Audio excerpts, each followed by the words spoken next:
여러분, 하루하루를 땀 흘리며 살아가는 우리 모두가 사실은 행복한 것을 기대하고 또한 살아가죠. 만약 우리의 삶이 땀 흘리고 살아가는 것으로 그치지 않고 땀에 대한 보람을 얻고 땀에 대한 결실을 맺을 수 있다면 그것은 무척이나 보람되고 행복하고 놀라운 인생일 것입니다. 우리가 바로 이러한 삶을 위해서 공부를 하는 것이고 직장을 얻기 위해서 애쓰는 것이고 기도하는 것 아니겠습니까? 그런데 이 삶이 단순히 우리 개인적인 인간적인 생각이 아니라 하나님께서 인류 가운데 주셨던 가장 본래의 행복한 삶이란 사실입니다. 바로 에덴 동산에서 하나님께서 세상을 처음 창조하신 뒤에 사람을 만드시고 에덴을 보여주시면서 말씀하셨죠. 생육하고 번성하여라. 땅의 모든 것을 잘 다스리라. 그렇게 행복과 축복을 말씀해 주셨습니다. 그 말씀을 따라서 아담과 하와라고 하는 첫 번째 사람들은 하나님의 동산을 가꾸고 땀을 흘리며 살았습니다. 그런데 땀 흘리는 것으로 끝나는 것이 아니라 그 땅은 어떻게 되었습니까? 그들이 수고하지도 않고 심지도 않은 것에 대해서 소산물을 계속해서 열매를 맺게 하면서 그들이 풍족한 가운데 땀의 결실을 맛보며 살아갈 수 있었습니다. 이것이 태초에 인류가 맛보았었던 하나님의 축복이고 행복이며 교회가 꿈꾸는 하나님께서 우리에게 주시는 행복의 삶의 원천이 아니겠습니까? 하지만 그러한 삶이 영원하지는 못했습니다. 왜 그렇습니까? 인류가 하나님의 말씀을 범죄하여서 하나님을 떠나서 인류의 삶 가운데 고통이 들어오게 되었고 가시던 불에 저주가 오게 되었고 해산의 고통이 들어오게 되었습니다.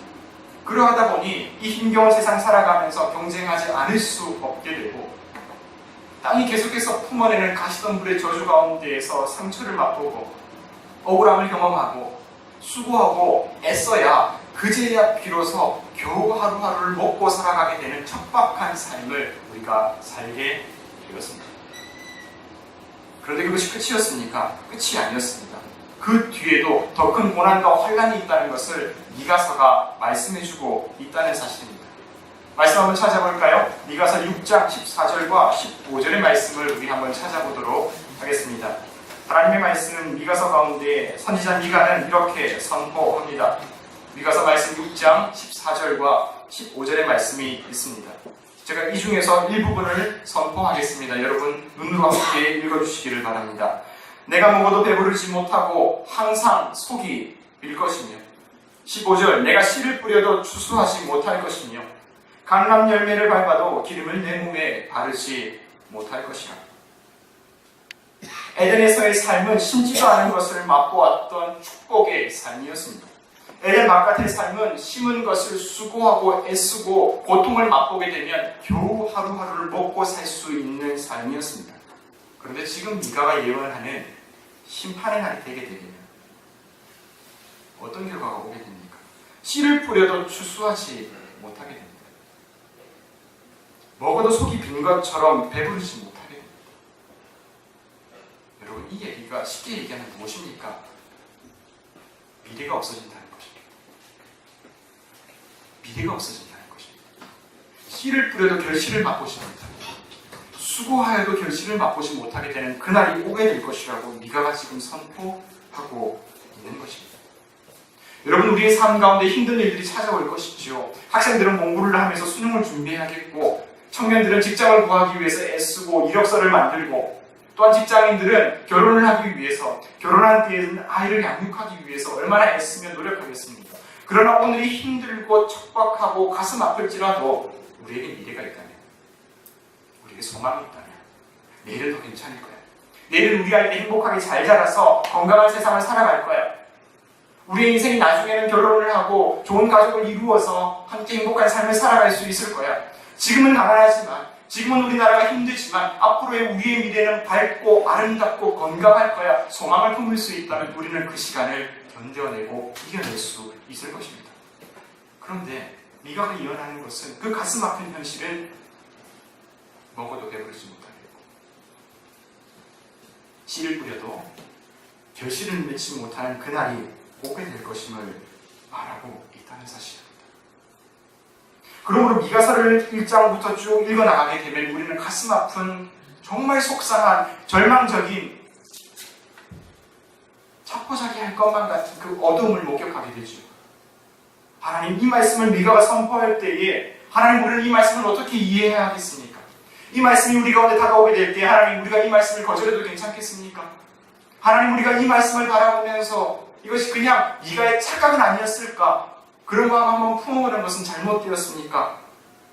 여러분, 미가가 선포한 이 예언은 바로 실제적인 구체적인 역사적 사건에 기초하면서 선포되었습니다. 미가는 보았습니다. 세계를 공포에 몰아넣은 제국 아수르의 그 힘이 얼마나 잔인하고 거대한지를 두 눈으로 목격하였습니다. 이 선지자 미가의 고향이 어디입니까? 모레셋입니다. 예루살렘에서 남동쪽으로 35km 가까이에 있는 그곳, 예루살렘으로 들어가는 길목 가운데 있는 그 동네에서 미가는 보았습니다. 거대한 제국 아수르가 세상을 얼마나 공포로 몰아넣게 하는지, 그 군대가 지나가는 곳은 아무것도 남은 것이 없습니다. 수많은 도시와 성읍들이 무너지게 되었고 사람들이 살고 있었던 그 삶의 터전들이 다 무너져 내렸습니다. 여러분, 수많은 역사 가운데 강대국들이 있었지만 이 아수르는 아주 특별한 특징들을 가지고 있습니다. 마케도니아의 알렉산더라고 하는 그 대왕은 세계를 제패하기 위해서 뻗어나갔었죠. 약관 20대, 30대의 나이에. 또한 이집트는 수많은 문명을 이루었고 바벨론 제국도 참 많은 강력한 영향력을 발휘해왔습니다. 그런데 이 아수르는 두 가지의 특징을 가지고 있습니다. 그것은 바로 사상 유례가 없었던 잔인하고 광폭하였던 광신도 국가라는 사실입니다. 아수르는 그들이 전쟁을 하러 나갈 때 그들이 신의 대리인이라는 믿음을 가지고 나갑니다. 그들이 군대를 가지고 정복하는 것이 신이 맡겨진 사명을 감당하는 것이라고 생각하며 전쟁을 나갑니다. 그러다 보니 보통은 전쟁을 일으켜서 승리하게 되게 되면 자비를 베풀기도 하고 그들에게 아량을 베풀기도 하고 또 그들이 자신들의 부하로 살아갈 수 있도록 최소한의 자비를 남겨둡니다. 그런데 아수르는 그런 것이 없습니다. 아수르는 파괴합니다. 정복합니다. 그 광신적인 잔인함과 피해 사륙을 기뻐하고 즐거워하고 그것을 마치 종교적인 행위처럼 여깁니다. 그러다 보니 사람들의 피를 많이 흘린 사람이 다른 사람들의 영웅으로 인정받게 되고 많은 사람들의 집을 불태운 사람이 숭고한 참 믿음의 사람인 것처럼 사람들에게 칭송을 받게 됩니다. 게다가 그들이 지나가는 곳은 어떻겠습니까? 그 이방 종교를 믿게 하고자 사람들을 강압적으로 몰아넣고 압박합니다. 실제로 남한국 유다의 성전 가운데 예루살렘 성전, 하나님을 모시는 그 성전 가운데에도 아수르의 그 기물들과 아수르의 그 모습들이, 그 제단들이 펼쳐지게 되는 것이 오늘 미가가 목격하고 있는 역사적인 현실입니다. 그런 마음 가운데서 미가가 선포하는 것입니다. 우리에게 미래가 없을 것입니다. 씨를 뿌려도 얻어내는 것이 없는 그런 절박함이 올 것입니다. 여러분, 미가가 하나님의 말씀을 받아서 이 말씀을 선포할 때에 하나님께서는 그냥 심판과 절망만을 얘기하는 것이 아니라 그 심판의 이유를 말씀해 주셨습니다. 그 심판의 이유가 무엇인지, 하나님의 그 백성을 떠나버린 그 마음의 이유가 무엇인지를 함께 말씀을 통해 찾아보도록 하겠습니다. 미가서 3장의 말씀을 한번 찾아보시죠. 구약 성경 미가서 3장 1절의 말씀을 찾아보도록 하겠습니다.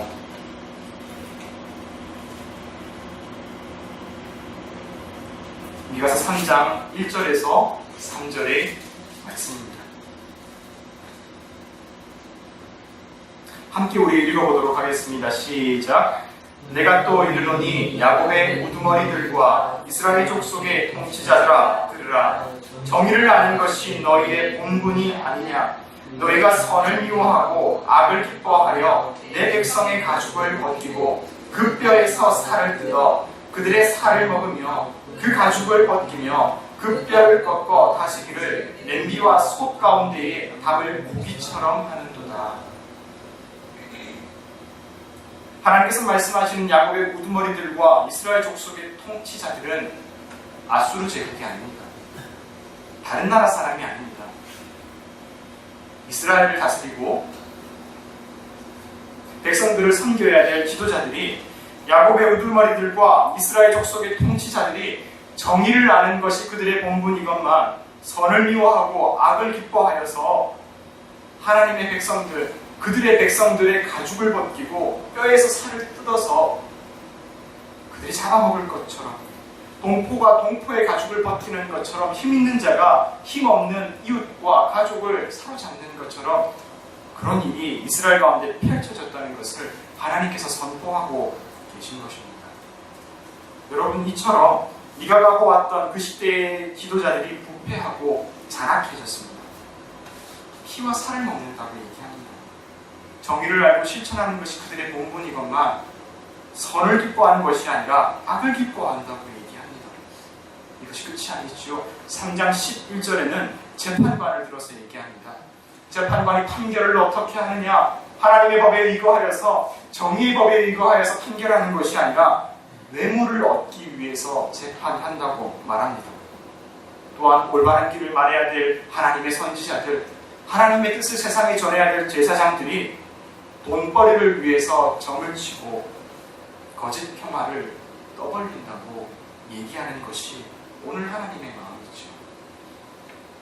이것을 3장 12절은 그리하여서 결론을 내리고 있습니다. 그러므로 너희 때문에 너희로 말미암아 시온은 갈아엎은 밭이 되고 예루살렘은 무더기가 되고 성전의 산은 수풀로 가득하리라.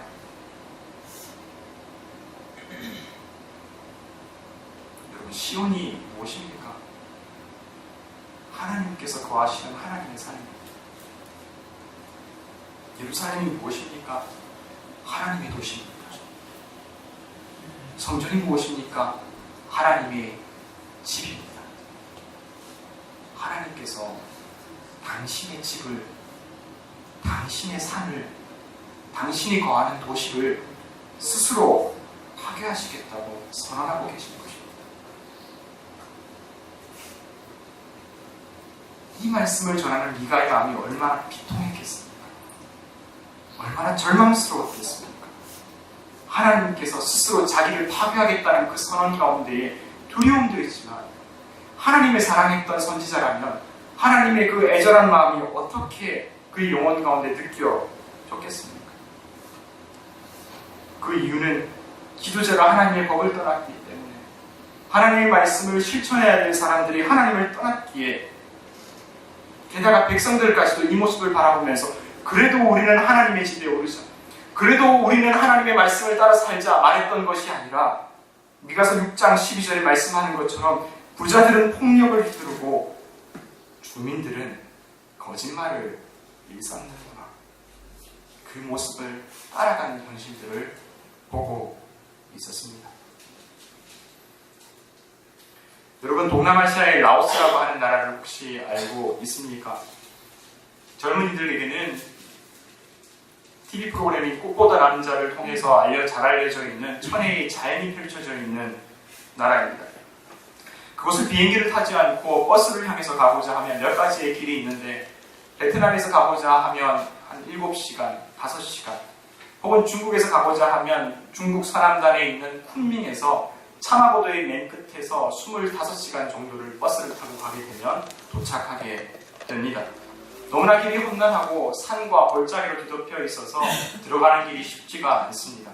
거리는 그렇게 멀지 않을지라도 차가 빠른 길로 갈 수 없고 도로가 형편이 만만치 않기 때문에 한 차가 한 20km, 시속 30km, 마치 조금 뛰어가는 것과 비슷할 정도로 천천히 걸어가지 않으면 그곳에 도착하기가 쉽지 않습니다. 한 26시간 정도 걸리더라고요. 버스 안에서. 그러다 보니 그 버스 안에 무엇이 있냐면 침대가 있고, 물론 침대라고 하는 것이 우리가 생각하는 쿠션 좋은 그런 침대 아니고 그냥 여러분 지금 앉고 계시는 그런 스펀지 비슷한 그 정도의 침대가 놓여져 있습니다. 그런데 앞쪽에는 침대도 제대로 되어 있지 않아서 26시간 차를 타고 가다 보면 온갖 별의별 상황들을 다 마주하게 됩니다. 고속도로에 들어섰는데 한 4시간 동안 고속도로를 계속 타고 가게 되는 거예요. 왜냐? 거기 어떤 다른 곳에 멈출 곳이 없다 보니까. 그러니까 여러분 만약 4시간 동안 고속도로를 타고 가게 될 때에 화장실을 가게 되게 되는 상황이 펼쳐지게 된다면 어떻겠습니까? 고속도로 한복판에 멈출 수 있겠습니까? 그러지 못하죠. 그러니 어떻게 하겠습니까? 차 안에서 화장실이 맞게 되면 어떻게 되겠습니까? 그런데 화장실이 없다는 거죠. 설마 그것은 아니겠지 하겠지만 설마 그것이 그대로 이루어지게 됩니다. 온갖 비닐봉지가 날리게 되고 각자 침대에는 그 침대 말미에 비닐봉지가 봉투가 다 걸려 있는데 거기에 무언가 액체가 흘러내리기도 가끔씩 합니다. 차 안에서 그러다 보니까 또한 길이 좋지 못하다 보니까 그 차 안에서 구토를 하는 사람들도 생겨나기 시작됩니다. 아무리 현지인들이라도 적응이 안 되나 봅니다. 한 20시간 이렇게 되게 되면 온갖 주위의 냄새들이 사실은 이미 다 코를 찔러서 더 이상 후각조차 마비된 상황을 경험하게 됩니다. 그 시간은 26시간을 버스를 타고 가게 되지요. 그런데 한 10시간쯤 지나고 15시간쯤 지나가게 되면 그때 뭔가 이상하게 되는 것을 경험하게 됩니다. 모든 사람이 다 축 늘어지면서 난 누군가, 여긴 어딘가, 나는 누구인가, 아무것도 견딜 수 없는 것이 아니라 내가 무엇인지조차 알지 못하는 일종의 무아지경의 경지에 이르게 되면서 마치 사람이 사물이 되는 것처럼 모든 것이 버스의 일부가 된 것처럼 함께 움직이게 됩니다. 계속해서 차를 타고 가다 보니까 버스가 이제 산을 내려가는 길이 되게 되었습니다.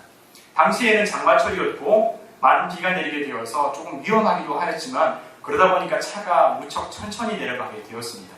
주위는 온통 산사태로 말미암아서 이런 흙더미들이 날리게 되었고 물들이 우웅덩이가 가득해 있어서 버스가 내려가는데 참으로 천천히 내려가게 되었습니다.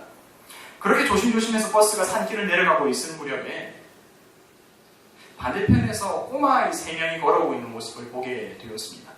그 3명의 꼬마아이가 걸어오고 있었는데 한 명은 여자아이였고 나머지 2명은 남자아이였습니다. 가운데 있었던 초등학교도 들어가지 않는 것 같은 한 여자아이가 동생처럼 보이는 이제 막 걸음마를 뗀 것 같은 2명의 남자아이를 양손에 붙잡고 걸어 올라오고 있었습니다. 여러분 그 광경이 연상되시죠? 아이들 3명은 산길로 올라오고 있고 저희는 버스를 타고 천천히 내려가고 있습니다. 그 여자아이의 등에는 마치 보침을 짊어진 것 마냥 왜 동남아 특유의 나뭇가지로 얽어묶은 등에 짐을 지고 있는 어떤 바구니 같은 것이 있지 않습니까? 그것을 등에 메고 그 안에다가 나뭇가지들을 다 엮어서 나뭇가지들을 다 긁어 모아서 그 등 바구니에다가 짊어지고 양손에는 아이 둘을 데리고 올라오고 있는 거예요. 아마 동생들인 것 같습니다. 그러던 가운데 제가 창밖을 멍하니 보고 있다가 제가 이미 그때는 제정신이 아니었죠. 10시간, 15시간 지나가다 보니까 저도 주체를 할 수 없었으니까요. 그런데 그렇게 내려가는 과정 가운데 제가 창밖을 멍하니 보고 있는데 그 여자아이의 눈빛과 제가 마주치게 되었습니다. 아주 짧은 순간이지만 그 아이는 버스를 바라보았고 저는 그 모습을 바라보고 있었습니다. 그러다 보니 아주 잠깐, 정말 신락 같은 잠깐의 순간 속에 두 눈이 마주치게 되었습니다. 어쩌면 제 착각인지도 모릅니다. 저만 본 건데 그 아이가 저를 본 것처럼 착각할지도 모르고 제가 너무 이 모습을 미워했을지도 모릅니다. 그런데 어찌되었든 간에 저는 그 시간이 너무나 길게 느껴졌습니다. 시간이 멈추는 것처럼 그 시간이 너무나 길게 느껴졌습니다. 이제가 걸음마를 뗀 것 같은 두 동생들을 양손에 부어잡고 그 험한 길을 걸어오르고 있는 여자아이가 그 어린아이의 눈빛이 잊혀지지 않아서 그렇습니다. 그 눈빛 가운데 말할 수 없는 어떤 결기가 느껴지는 것 같아서 제 눈이 번쩍 뜨이게 되었습니다. 비가 오고 있는데 등에 짊어진 짐도 있는데 흙무더기를 주변은 다 뒤범벅인데 그 아이가 포기하지 않고 걸어가고 있는 거예요. 그 눈에서 빛이 나고 있습니다. 비가 와도 나는 걸어갈 거다. 동생들이 아무리 힘겨워도 나는 걸어갈 거다. 동생들의 손을 놓칠 수 없다. 어깨가 무거워도 주변이 난리가 나도 나는 걸어갈 거다. 그 눈빛 가지고 그 눈빛 없었으면 걸어 올라오지 못했겠지요. 그러면서 그 아이가 올라오고 있는 것입니다. 여러분 오늘 하나님의 말씀을 전하면서 하나님의 말씀을 전했던 미가를 생각하면서 저는 그 선지자 미가의 눈빛이 이와 같지 않았을까 생각해 봅니다. 우리가 하나님을 떠났도다. 우리가 하나님을 버렸기에 이 역사의 위기 가운데 하나님께서도 우리를 버리시는구나. 우리의 사방은 흙탕물로 가득하고 우리가 걸어와야 될 이 산은 온전하지 못하는구나. 무너져 내리는 산 같구나. 그러나 그럼에도 불구하고 나는 하나님을 믿노라. 나는 구원의 하나님을 믿노라. 나는 역사의 주인을 믿노라. 포기할 수 없는 그 믿음 가운데 그 미가의 두 눈빛이 번쩍이고 있지 않았겠습니까? 미가는 오늘 희망을 붙잡고 있습니다. 무너져 내리는 역사의 산길을 거슬러 올라가고 있습니다. 베들레헴 에브라다야, 너는 작고 작은 고을이지만 내게서 이스라엘을 다스릴 이가 나타나게 되리라. 여러분, 베들레헴이 어떻습니까? 세상의 눈으로 볼 때에 너무나 좁고 협착하며 사람들에게 역사적인 어떠한 대단함이나 위용이나 그런 것 전혀 없는 동네입니다. 그러나 미가는 선포하고 있습니다. 그의 근본은 사람에게 있는 것 아니라, 그의 근본은 도시의 위대함에 있는 것 아니라, 그의 근본은 태초로부터 계시는 하나님께 있노라. 그분은 하나님의 이름과 능력을 의지하는 분이라, 자기 백성을 먹이고 기르시는 목자 같은 분이라, 그분의 창대함 때문에 세상 가운데 아수르가 아무리 그 악독한 권세를 펼친다고 할지라도 그가 우리에게 평화를 주시리라. 그는 평강이 되시리라. 그 말씀을 오늘 미가가 선포하고 계십니다. 아무리 아수르가 강할지라도, 아무리 세상의 권세와 우리가 놓여져 있는 환경이 척박하다고 할지라도 그분이 우리를 다스려 주실 것이라 오늘 미가가 선포하고 있습니다. 여러분, 그렇습니다. 세상 권세는 무너집니다. 정권도 오래가지 않습니다. 그러나 하나님의 역사는 살아 있습니다.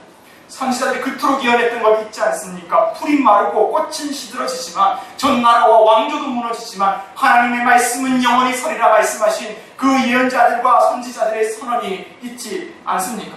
오늘 증해주고 있습니다. 새로운 역사가 어디에서 시작되는가? 높은 산에서, 왕궁에서, 고귀한 상아탑에서 시작되는가? 그렇지 않도다. 작고 연약한 초라한 변방 작은 마을에서 시작되리라. 바로 이것이 하나님께서 오늘 우리에게 주신 말씀입니다. 여러분, 고린도전서 1장 20절의 말씀을 기억하시지요. 사도 바울이 그의 삶 가운데에서 척박하고 너무나 힘들었던 복음 전파의 길을 걸어가고 있을 때에 정말로 진리는 고독하구나, 정말로 진리는 너무나 힘들구나, 하지만 그럼에도 불구하고 고린도 교회를 향해 선포하였던 그 말씀이 있습니다. 고린도전서 1장 20절, 지혜 있는 자가 어디 있느냐, 선비가 어디 있느냐, 이 세대의 변론자가 어디 있느냐, 하나님께서 이 세상의 지혜를 미련하게 하신 것이 아니냐.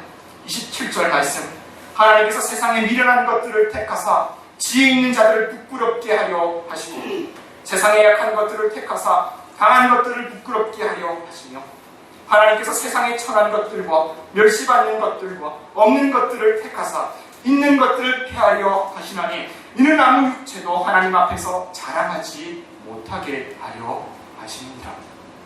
아멘. 이것이 하나님께서 우리에게 주시는, 하나님께서 펼치고자 하시는 새로운 역사의 말씀입니다.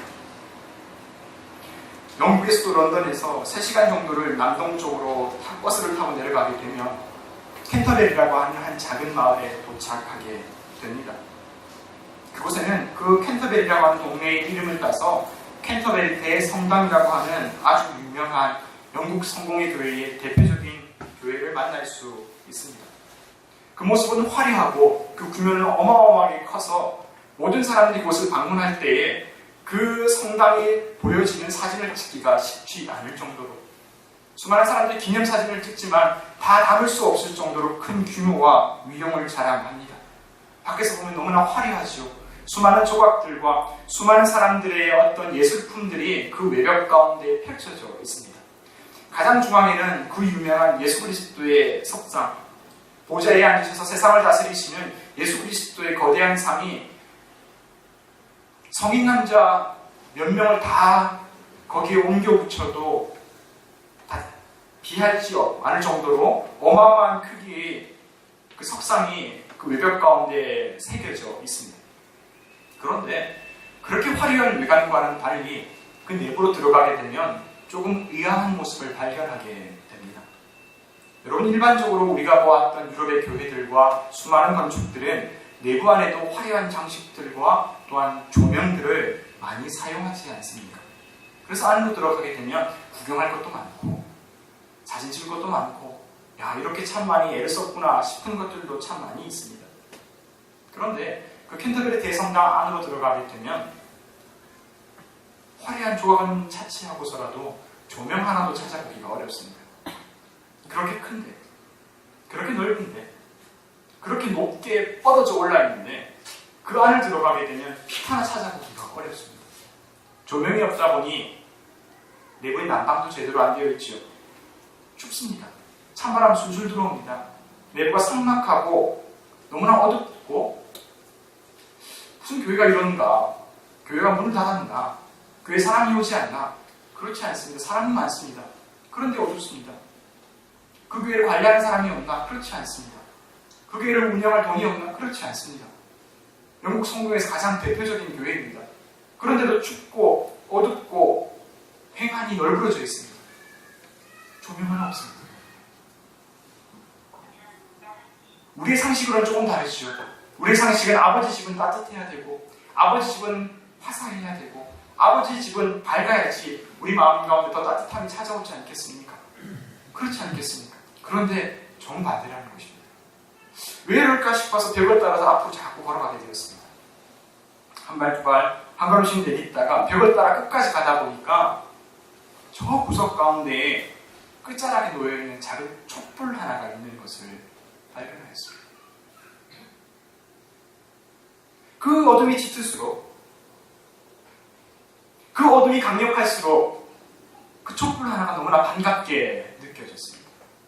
거기를 찾아가서 손을 녹이고 보니까 그곳이 기도 자리더라고요. 기도를 하는 곳이더라고요. 기도하기 위해서 방석까지 놓여져 있었습니다. 무릎을 꿇고 기도하려고 하니 그 촛불이 얼마나 따뜻한지 그 촛불이 얼마나 밝은지 모르겠습니다. 어둠이 짙을수록 작은 촛불 하나가 이렇게 소중하구나, 이렇게 빛나고 있구나, 이렇게 생명력 있구나. 세상이 어두울수록, 세상이 춥고 삭막할수록 이렇게 빛은 따뜻한 것이구나. 여러분, 작은 촛불 하나는 아무것도 아닌 것 같지만, 바람 불면 꺼질 것 같지만 어두운 세상에 촛불 하나가 우리에게 소망이 됩니다. 그렇게 촛불을 바라보다 보면 그 촛불이 있어서 다른 그 어떤 것도 잘 보이지 않는 어둠인데 그 촛불 덕분에 그 앞에 무엇이 있는지가 보이게 되었습니다. 그것은 멀리 있었을 때는 결코 보이지 않았던 작은 석상 하나였습니다. 돌로 만들어진 것 같은 작은 석상 하나가 그 촛불을 통해서 보이게 되었는데 그 석상의 모습은 이러했습니다. 예수 그리스도께서 우리를 향해서 두 팔을 벌리고 계신 그 모습이 보여졌습니다. 누구든지 기도하고 있는 사람, 누구든지 촛불을 찾는 사람, 누구든지 빛을 찾고 있는 사람, 그 어둠 가운데 기쁨과 따스함과 소망을 발견하고 그 빛을 통해서 우리를 품고 계신 예수 그리스도를 만날 수 있게 되는 것입니다. 사랑하는 여러분, 세상이 어둡다고 말합니다. 사랑하는 여러분, 우리의 삶이 척박하다고 말합니다. 우리 현실이 어둡고 춥고 그 어둠이 너무나 짙어서 소망이 없다고 얘기할 때도 많습니다. 하지만 그 촛불 하나가 우리를 예수 그리스도께로 인도하고 있습니다. 여러분, 그렇다면 우리가 질문합니다. 하나님, 우리의 삶 가운데 이 작은 촛불은 어디에 있습니까? 하나님, 우리의 삶 가운데 이 작은 희망의 빛은 어디에 있습니까? 우리를 주님께로 인도하는 그 빛은 어디에 있는 것입니까?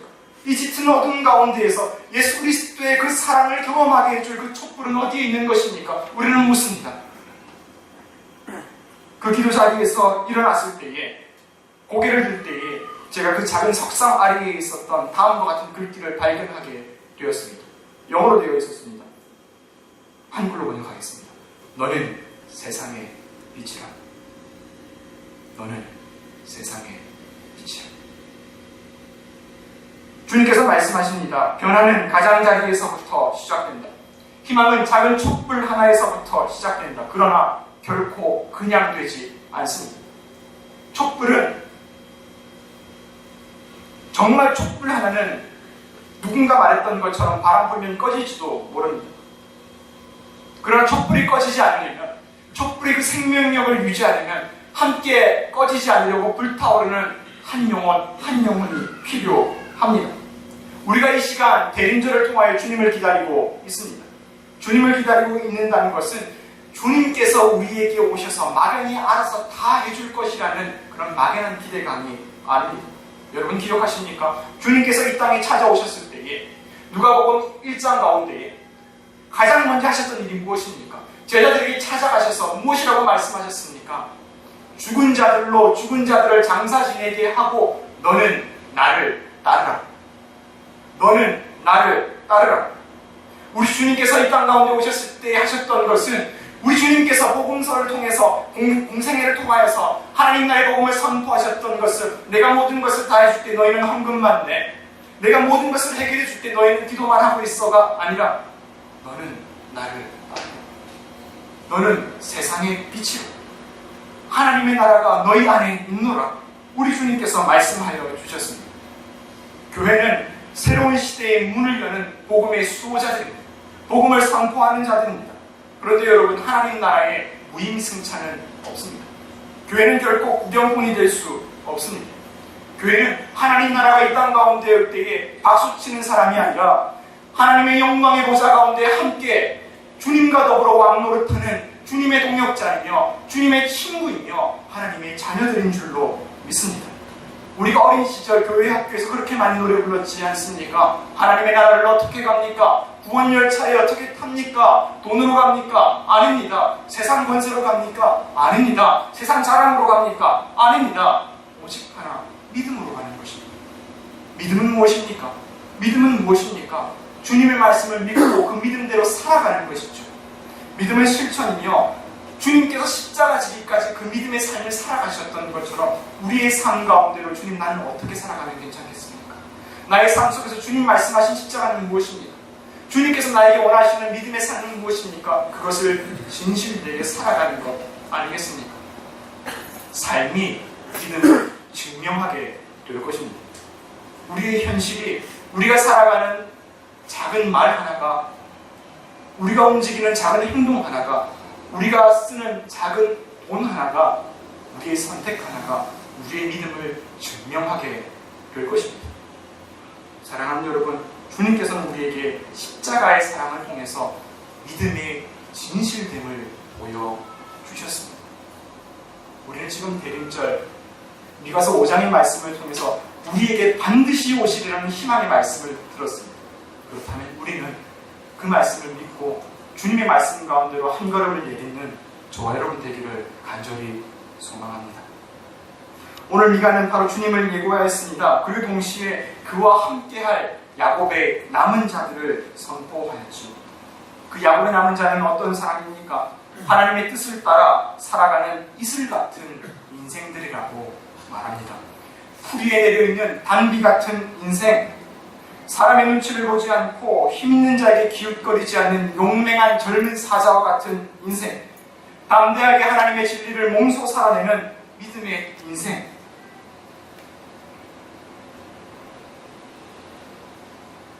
우리가 각자의 삶 가운데에서 그러한 삶 되기를 소망하고 주님께서 말씀하셨습니다. 너희는 세상의 빛이다. 기도하겠습니다.